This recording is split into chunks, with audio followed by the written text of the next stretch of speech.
Yun, alright, good day mga bossing and happy Sunday mga boss. So, ayan, meron tayong Lancer GLXi kulay blue mga boss. Itong kotse ni sir, so marami ko nakitang problema mga bossing. So, napapansin niyo mga boss, umaandar siya, no? Kaya maandar siya. So, umaandar yung marang natin. So, pinatulak lang natin ito mga bossing para maidala natin dito sa garahe. Pero, once na pinatay natin yung makina, hindi na tayo aandar mga bossing. Kasi may problema dyan sa starter o kaya sa flywheel nya. So yun ang i-check natin mga bossing. Bago yung ibang issue, ito muna yung pinagagawa ni sir. Itong sa kailangan mapa-start niya mga bossing. So hindi imi-start to ng starter yung magpapagana. So itinutulak lang nila mga boss para mapaandar nila itong kotse nya. So papadinig ko sa inyo mga bossing, yung tunog ng starter pagka ini-start natin. So yan, pakita ko sa inyo mga boss. Yan mga bossing, pinatay muna natin yung makina para mapadinig ko sa inyo kung ano yung tunog na sinasabi ko mga bossing.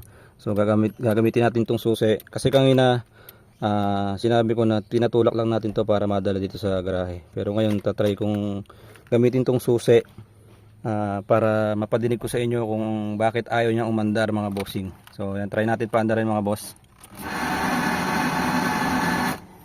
So yan mga bossing, nadinig niyo yung tunog? Tunog bakal yan mga bossing na nanggagaling dun sa starter o kaya naman sa flywheel. So try ulit natin. Ayan mga boss, nadinig nyo, sobrang ingay. So papalapitin natin to sa makina. Ayan. Ayan mga boss, try ulit natin mga bossing.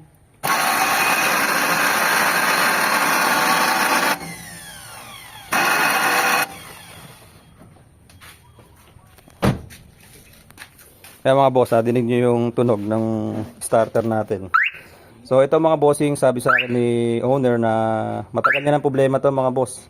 Nagpalit na daw siya ng starter, tapos yung starter solenoid napansin ko bago mga bossing. Ngayon ang usapan namin, ang pinapagawa niya sa akin, baka daw yung flywheel may bungi na. Kaya hindi na niya napapa-start ng starter. So sige, sabi ko, tatry ko munang sa basic troubleshooting mga boss. So papalitan muna natin ng starter. Kung halimbawa ganun pa din, pinalitan natin ng starter, ganun pa rin yung andar. So doon na tayo pupunta sa sa flywheel na. Pero palitan muna natin ang starter para makita natin kung yun talaga yung problema. Yung mga bossing, ito yung starter ni sir, yung nakakabit sa kotse niya. So ayan, nakapansin natin mga boss, bago yung yung starter solenoid niya, ayan, bago.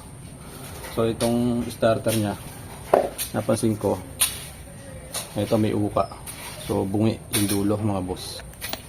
Ayan mga boss, bungi yung dulo. Pero check natin mga bossing kung okay siyang mag-start. Tingnan natin.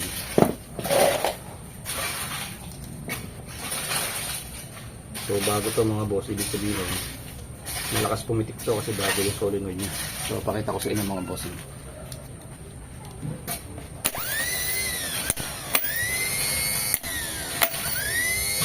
Yan. So maganda naman pumitik mga bossing.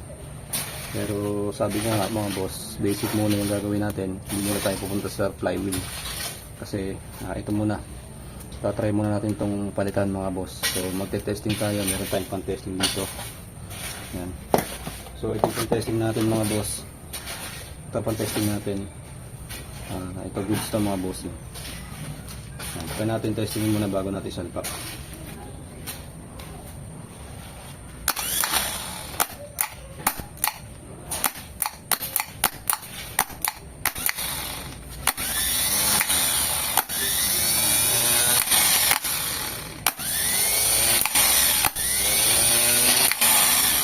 So yan mga boss, ito, testing natin itong ikabit mga bossing. Yan mga bossing, na ikabit na natin yung starter. So yun lang muna iti-testing natin mga bossing. Bago tayo bumaba sa flywheel, bago natin baba yung transmission. So sa basic muna tayo nagsimula. Pinalitan ko muna ng starter mga boss. Kasi yun nga sabi niya, is napalitan na raw ng starter yung mga bossing. So try natin paandarin. So kanina mga bossing, pagka ini-start natin, may lagaslas na bakal mga boss yung tunog. So ngayon try natin paandarin. Tingnan natin kung ano yung naging problema. Pagka umandar to mga bossing, So, ibig sabihin, sira yung starter niya. So, try natin paandarin mga boss. Ayan mga boss, oh. Nakakita niyo mga bossing, isang pitik lang mga boss, umandar na kagad yung makina niya. So, ibig sabihin mga bossing, hindi tayo magbababa ng transmission. Wala tayong papalitan sa transmission mga boss kasi umandar na yung makina ni sir. Ayan. So, nakales siya ng labor dito sa transmission natin mga bossing kasi starter lang yung papalitan natin, tapos yun lang din yung bibigyan niya ng labor sa atin mga boss. So medyo malaking tipid to mga boss kasi sa basic tayo nagsimula na solusyonan agad natin mga bossing. So natapos agad natin yung problema. Ayan. Kaso lang mga boss, ayan, oh. Papansin nyo yung idle wala sa tono. Ayan, oh. So low power to mga boss. Pagka tinapaan ko yung gas pedal, tingnan nyo, hindi siya hindi siya aangat agad. Tingnan nyo ha.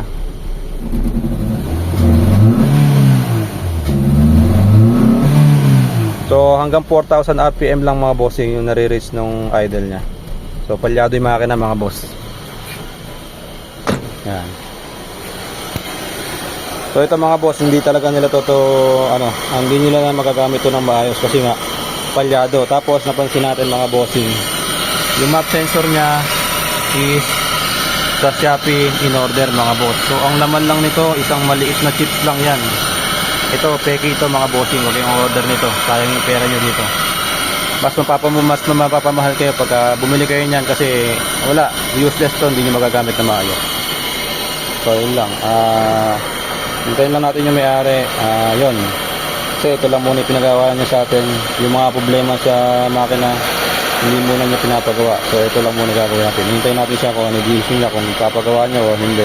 So yan, yun ang mga bossing sa update dito sa Lancer natin na ayaw mandar pagka ini-start, pero pagka tinulak, maandar siya. Right? I'm the works, I'm the works, I'm the works. Tunog ng makina, amoy ng gasolina. Handa na ba kayo? Aayos na tayo sa Amber Works. Problema'y mawawala na.